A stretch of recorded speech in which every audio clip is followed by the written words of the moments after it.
Hello everyone, मैं आप लोगों से रिक्वेस्ट करना चाहूँगी कि प्लीज़ इस वीडियो को आप लोग लास्ट तक देखें। आज की वीडियो में मैं आप लोगों को दिखाना चाहती हूँ कि हम हमारा शेल्टर होम कैसे रन करते हैं और क्यों हमें आपका कंटिन्यू सपोर्ट चाहिए हमारे शेल्टर होम को स्मूथली रन करने में।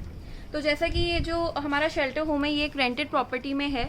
ये जगह जब हमने रेंट पर ली थी तो हमें यहाँ पर 2 रूम मिले थे, एक किचन और वॉशरूम मिला था बना बनाया। उसके बाद जो भी कंस्ट्रक्शन करवाया है वो हमने खुद ही करवाया है आप लोगों के सपोर्ट से, जैसे कि ये केजेस, ये फ्लोरिंग, ताकि सफाई ढंग से हो जाए, और ये बैम्बू हट। मैं आपको 1 बाय 1 दिखाना चाहती हूँ। तो जैसा कि ये टीन शेड है, यहाँ पर टोटल 18 केजेस हैं।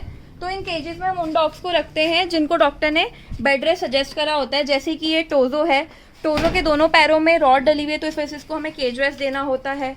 टुक टुक है, टुक टुक को भी अभी फ़िलहाल के लिए डॉक्टर ने केज रेस्ट सजेस्ट करा हुआ है। यहाँ पर विस्की है, विस्की की अभी ड्रेसिंग हो रही है।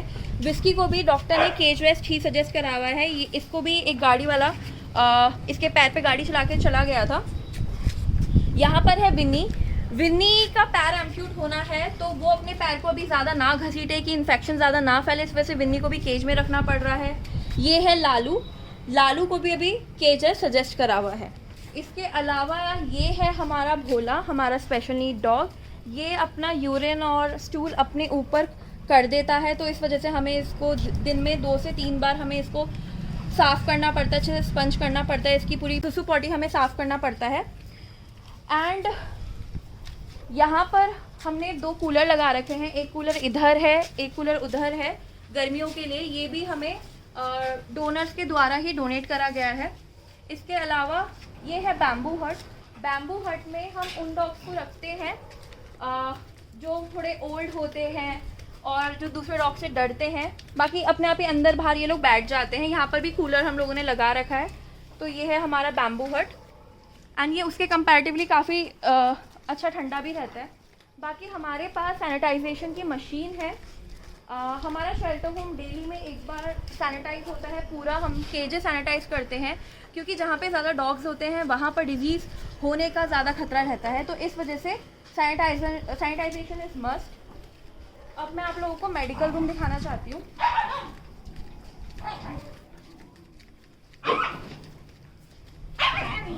यहाँ पर शैतानी हो रही है। तो ये है हमारा मेडिकल रूम।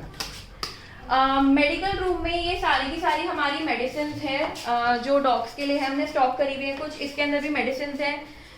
ये हमने वेइंग मशीन लिया था। वेइंग मशीन हमें इसलिए लिया था क्योंकि सारे जितने भी डॉग्स होते हैं उनको चाहे डिवॉर्मिंग हो, छोटी से छोटी दवाई हो, बड़ी से बड़ी दवाई वेट चेक करके देनी पड़ती है। तो इस वजह से हमें बहुत नीड थी तो हमने ये वेइंग मशीन परचेज करी थी। उसके अलावा हमारे शेल्टर होम में टोटल 8 कैमरा लगे हुए हैं। इस रूम में भी कैमरा है, किचन में कैमरा है, बाहर सारे मतलब शेल्टर होम को हर तरफ से सिक्योरिटी पर्पस के लिए सीसीटीवी कैमरा कवर करते हैं। बाकी मैं आप लोगों को स्टाफ रूम दिखाना चाहती हूँ। ऑल्सो ये वॉशिंग मशीन है, ये मेरी एक फ्रेंड ने डोनेट करी थी। तो जितने बच्चों के कपड़े वगैरह होते हैं हम वो इस वॉशिंग मशीन में धोते हैं। तो ये है हमारा स्टाफ रूम, यहाँ पर हमारे स्टाफ रहते हैं। ऑल्सो ये है हमारा वाइट बोर्ड। यहाँ पर हमने जिन जिन डॉग्स की जो जो मेडिसिन चल रही है आप देख सकते हो, लियो, टॉमी, विनी, मैक्स। तो हमने पूरा एक चार्ट बना रखा है कि किसको कितनी मेडिसिन देनी है और कितने कितने टाइम पर देनी है। एंड इधर है हमारी किचन। किचन में हमारे डॉग्स का और हमारे स्टाफ का खाना बनता है। ये हमारा रेफ्रिजरेटर है। यहाँ पर हम जैसे वाटर वेस्ट होता है वो स्टोर करते हैं और जो मेडिसिन जो फ्रिज में रखनी होती है वो सब हम इसमें स्टोर करते हैं। इसके अलावा मैं आप लोगों को एक और अपडेट देना चाहती हूँ। मैं इस पर एक प्रॉपर वीडियो बनाऊँगी। लॉकडाउन में हमें बहुत ज़्यादा दिक्कतें हो रही थी। जो हमारे शेल्टर होम के डॉग्स थे उनको वेट विजिट के ले जाने के लिए, अगर कोई कहीं से हमें रेस्क्यू के लिए कॉल आता था तो हम नहीं जा पाते थे क्योंकि हमारे पास कोई मोड ऑफ कन्वेंस नहीं था। अगर हम ऑटो वगैरह बुक करते थे तो हमें पर डे 1000 रुपये तक हमें पे करना पड़ता था ऑन एन एवरेज। और अगर मैं मंथली बात करूँ तो मंथली हमारा 15 से 20 हज़ार रुपये का खर्चा आ जाता था हमारे सिर्फ ट्रैवलिंग के उसमें। तो हमने डिसाइड करा कि क्यों ना हम अपनी एक खुद की वैन लें जिसपे हम एटलीस्ट 10 से 11 हज़ार रुपये अगर हम EMI पे भरेंगे तो एटलीस्ट हमारे पास 24/7 हमारी वैन हमारे साथ रहेगी। तो 2 जेनरस डोनर सामने आए, उन्होंने डाउन पेमेंट पे करा और तब जाके हमने ये हमारी एम्बुलेंस ली है, रेस्क्यू वैन ली है।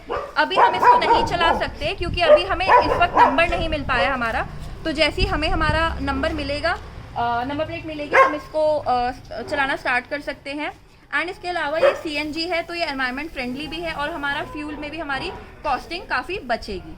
तो ये था हमारा शेल्टर होम। हमारे शेल्टर होम में इस वक्त 40 डॉग्स को रखने की कैपेसिटी है। इसके अलावा जो भी कोई न्यू रेस्क्यूज आते हैं तो मैं अपने घर पर ही फॉस्टर करती हूँ। इस वक्त मेरे घर पे 12 कैट्स और 5 डॉग्स हैं। हमारा shelter home most of the time full ही रहता है। जिस दिन भी कोई डॉग रिलीज होता है, सेम डे पे नया रेस्क्यू हमारे शेल्टर होम में आ जाता है। हमें डेली रेस्क्यू के लिए कॉल आती है तो हम कोशिश करते हैं कि ऑन स्पॉट ट्रीटमेंट दें। बट अगर उस डॉग को शेल्टर होम की नीड है और हम स्पेस की अवेलेबिलिटी ना होने की वजह से हम नहीं रख सकते, तो हम इन्फॉर्मर से रिक्वेस्ट करते हैं कि उस डॉग को आप फॉस्टर करें और उसका जो भी मेडिकल एक्सपेंस होगा वो हम लोग बेयर करेंगे। तो हम लोग इंस्टाग्राम और अपनी किसी भी सोशल नेटवर्किंग साइट पे जब कभी किसी पर्टिकुलर रेस्क्यू के लिए फंड अपील करते हैं तो वो जो फंड होता है वो उसी पर्टिकुलर रेस्क्यू के मेडिकल एक्सपेंस में पूरा का पूरा यूटिलाइज हो जाता है। इसके अलावा भी हमारे इतने सारे मंथली एक्सपेंसेस होते हैं जिसको बेयर करने के लिए हमें एक कांस्टेंट फंडिंग पर मंथ चाहिए होती है।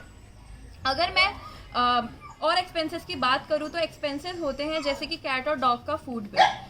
मेडिकल बिल्स की अगर मैं बात करूँ तो मेडिकल बिल्स सिर्फ एक रेस्क्यू के लिए नहीं होते। जो हमारे शेल्टर होम के परमानेंट रेजिडेंट्स हैं जैसे कि special need dogs, old dogs, इनके लिए भी हमें फंड्स चाहिए होते हैं इनके मेडिकल एक्सपेंसेस बेयर करने के लिए। जैसे कि ओल्ड डॉग्स होते हैं, इनके टेस्ट होते हैं, इनके किडनी वगैरह को चेक करने के लिए, तो उसके लिए भी हमें फंड चाहिए होता है। जो हमारे पैरालाइज डॉग्स होते हैं उनके लिए हमें डायपर शीट चाहिए होती है। डॉग्स और कैट्स की जो ईयरली जो वैक्सीनेशंस होती है उसके लिए हमें फंड्स चाहिए होते हैं। जो कैट्स होती है उनकी स्पेइंग और न्यूट्रिंग के लिए हमें फंड्स चाहिए होते हैं। और जो हमारे पास ऐसे काफ़ी सारे डॉग्स हैं जिनको फिट्स पड़ते हैं जैसे कि शेरू और सोडा, इन डॉग्स की डेली मेडिसिन चलती है तो उसके लिए भी हमें फंड्स चाहिए होते हैं। ये सारी की सारी चीज़ें हमारे मेडिकल एक्सपेंसेस का ही पार्ट होते हैं। कभी किसी डॉग को टिक फीवर हो जाता है, कभी किसी डॉग के पेट में इन्फेक्शन हो जाता है। इसके अलावा हमारे मेंटेनेंस के एक्सपेंसेस होते हैं। अभी हमारे पास टोटल 4 स्टाफ है, 2 केयर टेकर, एक मेडिकल हेल्पर और एक रेस्क्यू वैन ऑपरेटर। इनकी जो सैलरी होती है वो भी हमारे मंथली एक्सपेंस में ही आती है। इसके अलावा जो ये हमारा शेल्टर होम है ये एक रेंटेड प्रॉपर्टी में है तो हमें रेंट पे करना होता है, इलेक्ट्रिसिटी का बिल पे करना होता है और वाटर बिल पे करना होता है। इसके अलावा हमारे ट्रैवलिंग के भी एक्सपेंसेस होते हैं। अगर मैं ये सारे के सारे एक्सपेंसेस को टोटल करूँ तो मंथली ऑन एन एवरेज हमारे जो एक्सपेंसेस होते हैं वो बिटवीन 2 लाख टू 2,50,000 के बीच में आते हैं।